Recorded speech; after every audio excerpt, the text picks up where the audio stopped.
주식 일정 매매 리오TV입니다. 11월 25일 오늘의 특징주 정리해 볼게요. 먼저 정치 관련주입니다. 오늘 오후에 이재명 대표의 위증교사 사건의 1심 재판이 있었고 1심 재판에서 무죄를 선고받았다는 소식에 동신건설, 에이텍 모빌리티, 오리엔트전공, 성하한 머티리얼스, 일성건설, 형지엘리트 외 이재명 관련주 대거 강세를 보였습니다. 최근 이재명 사법 리스크 속에서 반사이익 수혜를 보았던 김동연 관련주인 SG글로벌, PM풍년, 위나이텍, 스타플렉스 외 김동연 관련주는 하락세를 보였습니다. 먼저 제약 관련주와 의료기기 관련주입니다. 실적 성장 흐름 지속 전망 및 신약 개발 기대감에 강세를 보였네요. 제약 관련주로 앞타마사이언스, 메드팩토, 미코바이오메드, 한국파마, 브릿지바이오 테라퓨틱스, 신라젠 바이오솔루션 반응이 있었습니다. 먼저 전홍재 분당차병원 혈액종양내과 교수 겸 암센터 장이 일부 언론과의 인터뷰를 통해서 앞타마사이언스의 간암 신약의 임상시험을 총괄하기로 했다고 밝혔다고 합니다. 앞타머의 간암 신약은 간암 환자 80%의 효과를 기대할 수 있다고 하네요.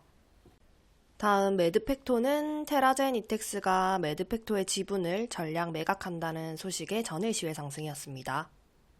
미코바이오메드는 최근에 계속해서 엠폭스 관련 뉴스가 있을 때마다 반응이 있었고 오늘도 역시나 엠폭스 관련 소식에 강세였습니다. 그리고 한국파마는 세계 최초로 소아자폐 스펙트럼 장애 치료제를 개발 중인 아스트로젠이 내년 초에 국내 임상 3상 마무리에 들어간다는 소식이 있었고 한국파마가 지분을 투자했고 국내 독점 판권 확보 부각에 강세를 보였습니다.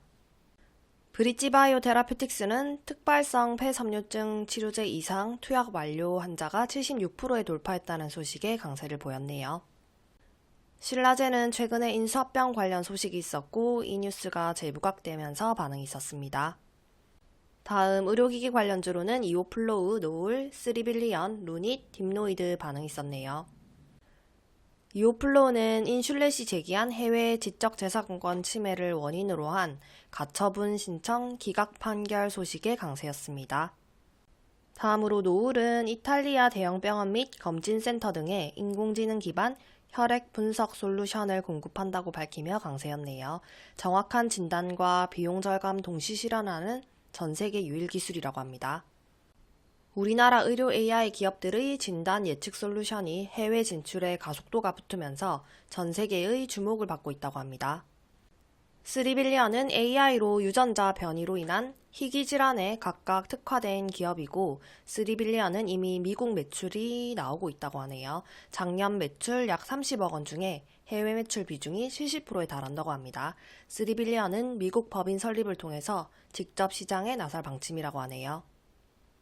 다음 의료인공지능 기업인 루닛은 12월 1일부터 5일까지 미국 시카고에서 개최되는 북미 영상의학회에 참가해서 유방암 및 흉부질환 진단 AI 솔루션 루닛 인사이트 관련 연구 20건을 발표한다고 합니다. 다음 인공지능 관련주로 투비소프트, SB소프트, 알서포트, 플리토, 마음 AI, BI 매트릭스 외 반응이 있었습니다. 오픈 AI가 삼성전자와 갤럭시 AI에 챗봇을 통합하기 위한 논의를 진행하고 있다는 소식이 있었습니다. 이 소식에 챗봇을 적용한 가상 OS를 개발한 SP소프트가 시장에서 관심을 받았네요. 그리고 알서포트는 주말에 있었던 뉴스가 부각되면서 강세를 보였는데 인공지능 기술이 접목된 원격 제어 솔루션이 연말에 나올 것이라는 소식에 강세였습니다. 다음으로 플리토는 애플의 최신 공간 컴퓨팅 디바이스인 비전 프로에서 활용 가능한 AI 동시 통역 애플리케이션을 지원한다고 밝히며 반응이 있었습니다. 그리고 BI 매트릭스는 AI 소프트웨어 매출이 2025년부터 본격화될 것이라는 전망 속에 반응이 있었습니다. 다음은 전선 관련주입니다. 일부 언론에 따르면 미국 연방통신위원회가 20년 만에 해저 케이블 관련 새 규칙을 제안할 것으로 전해졌습니다. 에너지 안보에 대한 중요성으로 중국산을 배제하는 움직임이 가속화하고 있는 가운데 이번 해저 케이블 규정 검토 착수를 통해서 국내 주요 전선 기업이 수혜를 입을지 주목되고 있다고 합니다. 이 소식에 전선 관련주로 LS 마린솔루션, 가온전선, LS 일렉트릭, 대한전선, 재룡전기 외 반응이 있었습니다. 다음으로 빙그레가 자사주를 소각한다는 소식이 있었고, 빙그레는 혜태 아이스크림을 종속회사로 보유하고 있습니다. 이에 혜태 제과식품과 크라운 혜태홀딩스, 크라운 제과가 반응이 있었네요. 전일 시외 상승 종목이었습니다. 다음으로 트럼프가 대북 협상가를 발탁했다는 소식으로 북미 관계 개선에 대한 기대감이 커지면서 일신석재, 스페코, 인디에프에 반응이 있었습니다. 다음 STO 관련주이고 한동훈 국민의힘 대표가 STO 법제화를 추진한다는 소식이 있었습니다. 전일 시외 상승 이유였고 관련주로 핑거, K옥션, 다이나믹 디자인, 서울옥션, 뱅크웨어 글로벌, 갤럭시아 머니트리 외 반응이 있었네요. 다음 여행 관련주입니다. 중국 정부가 한국 일반 여권 소지자 등에 적용 중인 무비자 입국 기간을 현행 15일에서 30일로 늘리고 코로나 대유행으로 무비자 정책을 중단했던 일본도 다시 무비자 대상에 포함했다는 소식이 있었습니다. 전일 시외 상승이었고 관련주로 모두투어, 참 좋은 여행, 노랑풍선, 티웨이홀딩스, 티웨이항공에 반응이 있었습니다. 하반기 신규 상장주로 3빌리언, 위츠, 에스캠, 전진건설로봇 외 반응이 있었네요. 다음으로 보안 관련주이고 중국 해커들이 미국의 핵심 통신망을 1년 넘게 해킹해서 기밀 정보를 탈취하면서 미중 기술 패권 경쟁이 사이버 안보 영역으로 확대되고 있다고 합니다. 이 소식에 센즈랩, 모니터랩, 한싹, 엑스게이트, ICTK 외 반응이 있었네요. 다음으로 시추 관련주이고 대왕고래 프로젝트 시추가 한 달 앞으로 다가왔다고 합니다. 정부는 27일에 개발전략회의에서 한국석유공사의 시추 계획을 최종 검토한다고 하네요.